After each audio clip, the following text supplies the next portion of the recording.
With metal prices on the rise and miners benefiting, can Yamana be ready to make another deal? Joining me now on the sidelines of the BMO Metals and Mining Conference is Peter Marrone, CEO and Chairman of Yamana.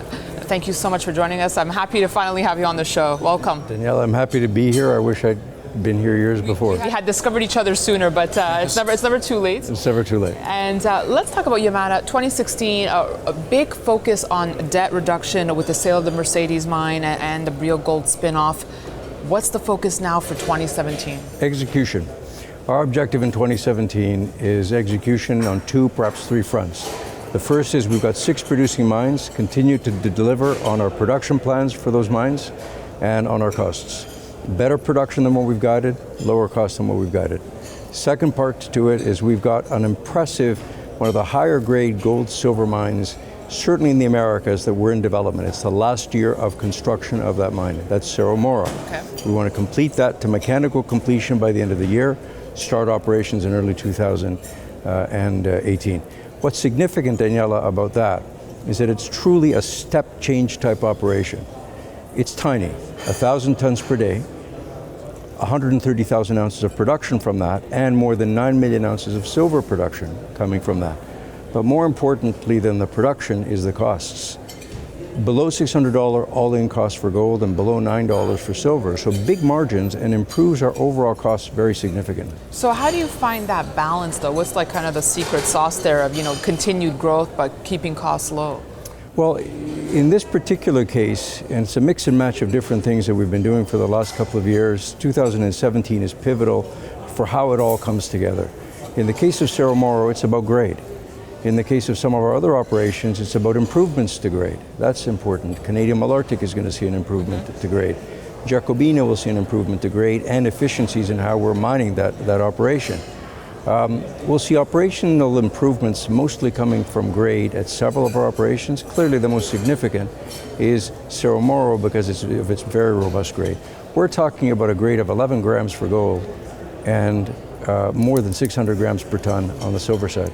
Any interest in the urban windfall project in Abitibi? Not at this juncture. Part of what we're looking at today is entirely an organic focus in the company.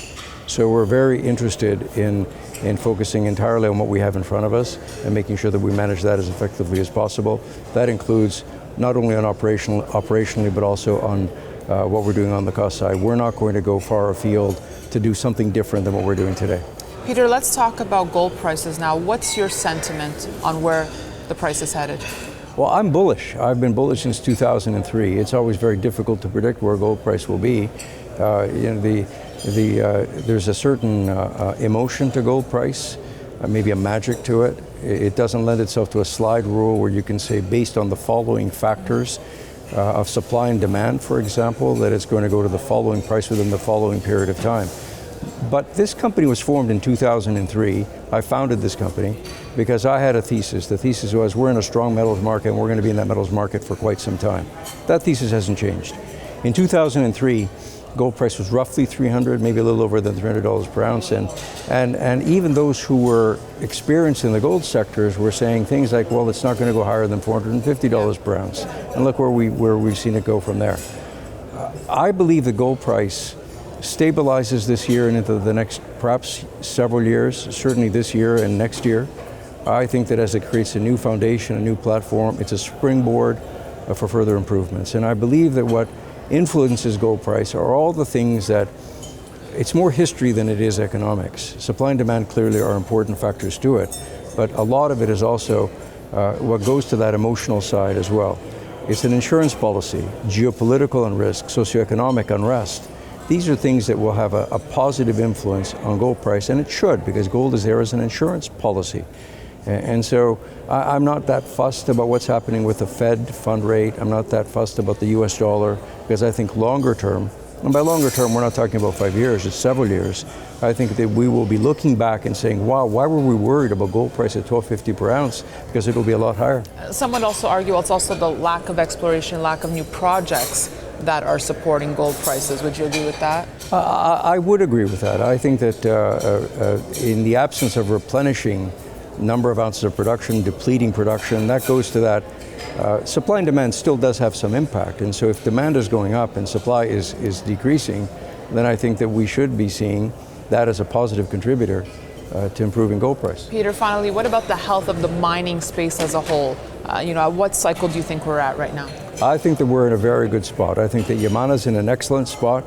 I hope I can say with some modesty, because I'm really saying this because of the depth of our team, our operations guys, our development guys, our exploration guys. They've done a formidable job of repositioning this company in the last couple of years to compress costs, make sure that we're sustainable, make sure that we're managing our operations as effectively and as efficiently as possible, maximizing on opportunities as much as possible. I think we're at the forefront, but that isn't to say that the industry hasn't learned the lessons of the past, let's say, 2 years to 5 years.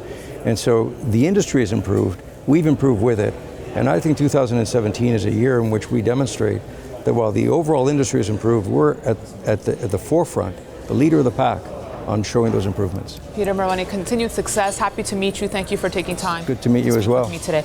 And thank you for watching our coverage from the BMO Metals and Mining Conference. We'll have more for you, so be sure to stay tuned to Kitco.com. Thank you so much. Good to see you. Thank you.